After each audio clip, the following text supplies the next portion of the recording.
Christophe, Ouais. je suis très très content de t'accueillir sur One Picture One Story. Ça faisait longtemps qu'on avait prévu cette interview, mais voilà, on a réussi enfin à synchroniser les agendas. Je suis enfin très très content de te recevoir. Raconte-nous qui tu es, parce que je pense que le public a besoin de savoir qui tu es. Raconte-nous qui tu es.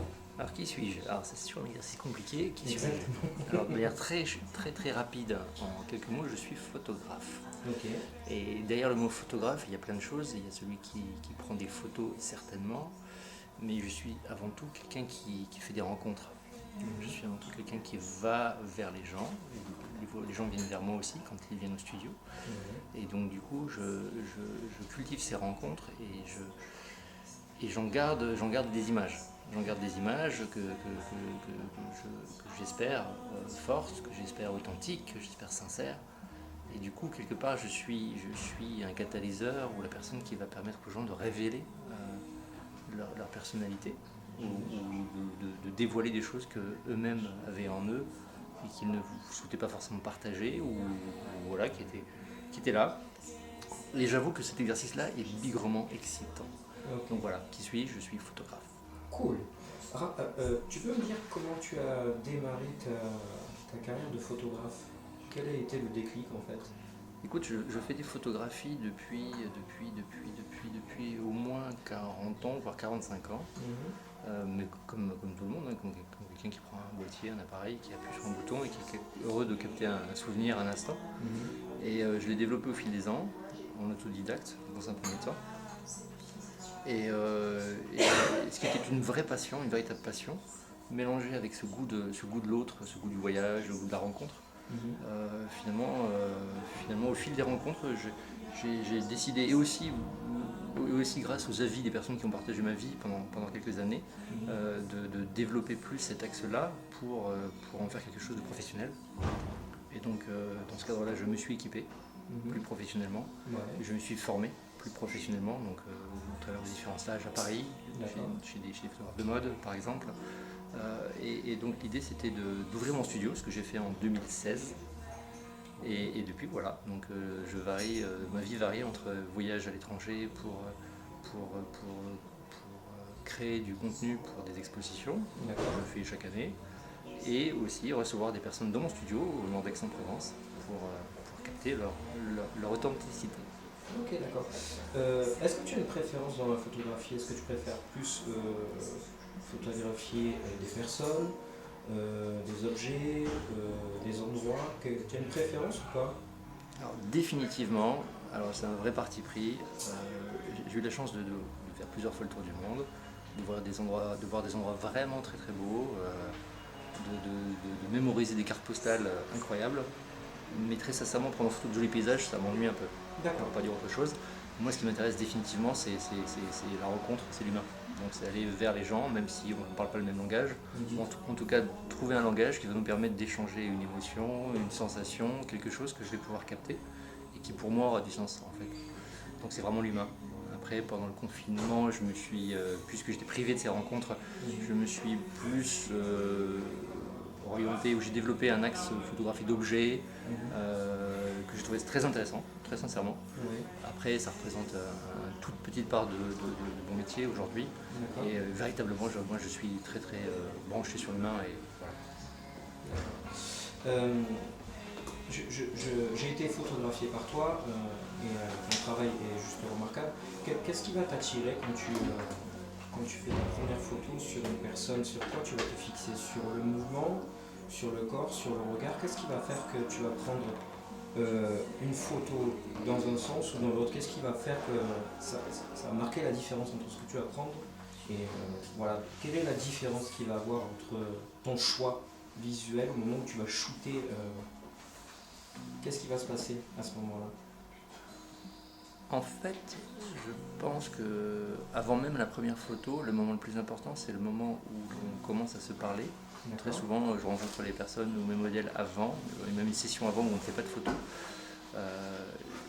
J'aime parler avec les gens pour comprendre un peu leur vie, savoir où ils en sont, leurs émotions du moment, essayer de ressentir aussi beaucoup ce qu'ils ne montrent pas, ce qu'ils ne dévoilent pas, pour que justement quand on arrive à cette première photographie ou ces premières photographies, je puisse au-delà du coaching, au-delà de la direction de modèle habituel, je puisse aller assez rapidement vers ce que moi j'ai perçu comme étant l'essence de leur être. Donc ça peut être le regard, ça peut être une gestuelle, ça peut être un cadrage totalement différent, mais qui va essayer d'être au plus près de ce qu'ils sont vraiment. Les personnes que je prends en photo, j'essaye au maximum de ne pas leur faire jouer un rôle, même s'il peut m'arriver d'avoir des projets où là on rentre vraiment dans quelque chose de très construit. Oui. Mais 99% de mon travail, c'est comprendre la personne et la rendre dans sa réalité du moment. D'accord, ok. Parce que j'ai fait un shooting avec toi et c'est vrai que la manière dont tu diriges, c'est pratiquement, je te considère comme un metteur en scène en fait. Parce que j'ai travaillé avec plusieurs photographes et ils n'ont pas la même approche et pas le même façon de travailler, d'aborder, de diriger. Et je te considère plus comme un metteur en scène en fait. Je te vois comme un metteur en scène de la photographie en fait. D'accord. Et c'est la manière où tu diriges, où tu m'as dirigé, on aurait dit un chef d'orchestre, un metteur en scène en fait. Voilà, donc ouais. C'est là où tu marques la différence sur les personnes avec qui j'ai travaillé, qui sont d'excellents photographes aussi. Mais voilà, là c'est là où je vois la différence dans ton travail, dans la manière dont tu shootes et les personnes sont mises en valeur. On voit la différence dans le mouvement. En fait, c'est une espèce de... Ouais, on a l'impression que les personnes ou le modèle bougent en fait à ce moment-là.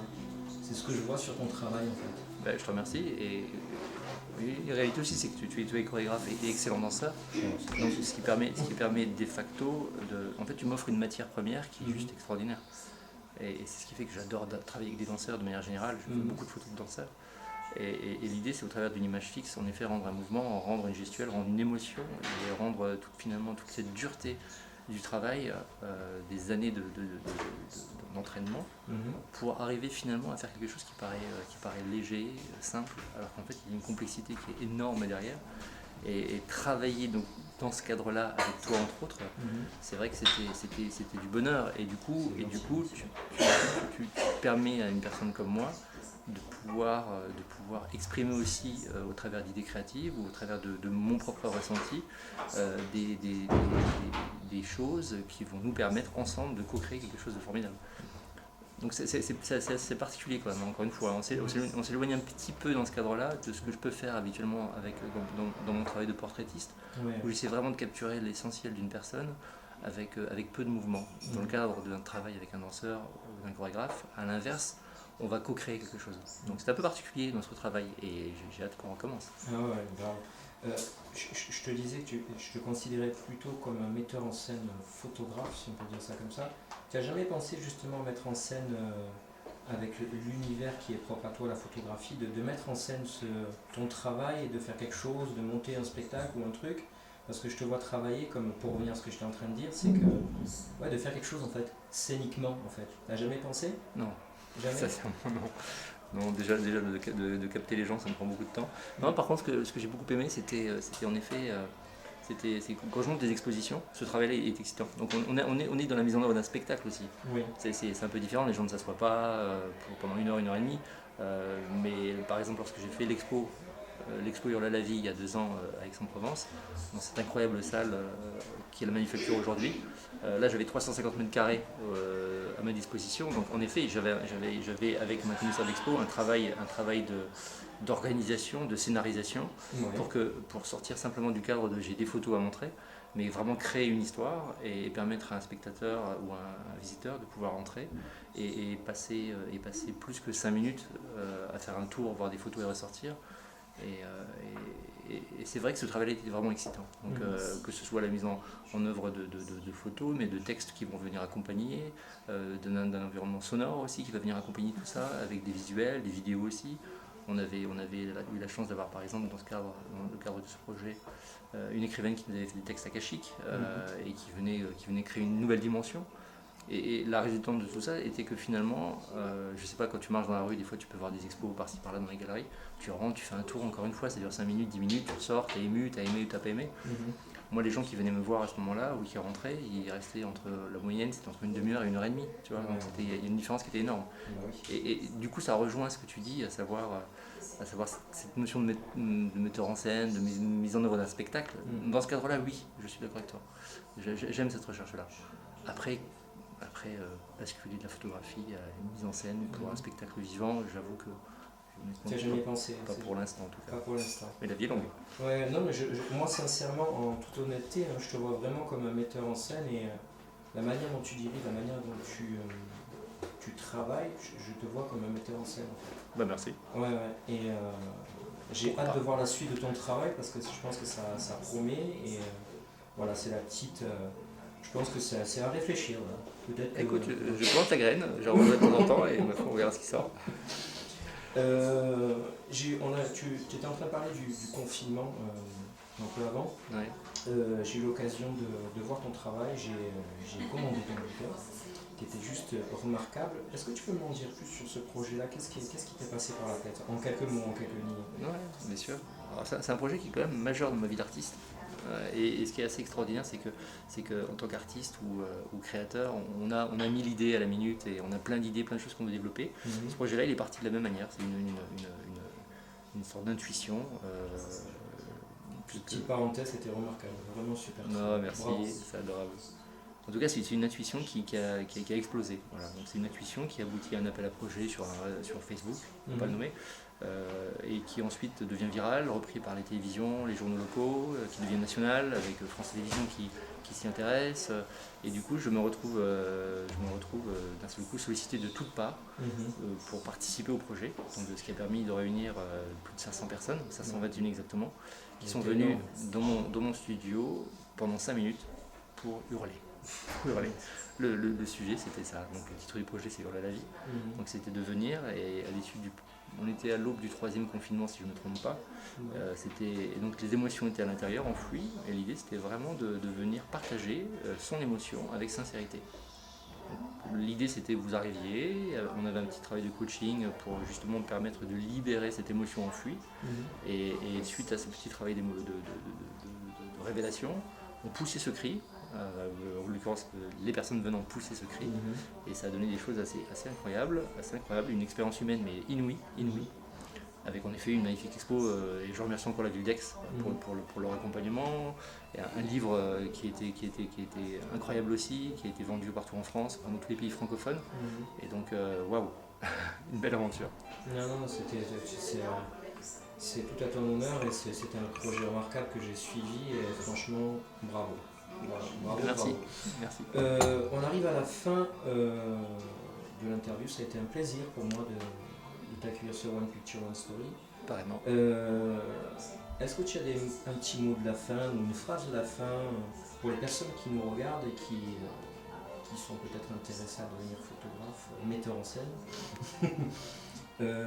Qu'est-ce que tu pourrais leur conseiller si tu avais un conseil? Moi dans les valeurs, dans les fondamentaux, il y a le courage et la ténacité. Et je pense qu'on a tous une boîte à rêves qui marche plus ou moins bien. Et ce qui fait que l'on arrive à vivre nos rêves et à les réaliser, c'est justement cette petite dose de courage, de ténacité. Parmi les nombreuses phrases que j'aime bien répéter, une que j'aime beaucoup, c'est l'impossible prend 5 minutes de plus. Et j'y crois vraiment. Et dans nos vies, on a tellement de moments où la vie nous explique que c'est pas possible, pour un tas de raisons. Et en y croyant et en s'accrochant, on y arrive toujours. Pas forcément la solution qu'on imagine au départ, mais on y arrive toujours. C'est vrai, je suis entièrement d'accord. Christophe, merci beaucoup. Merci à toi, Mehdi. À très vite. Oui. Salut. Bye.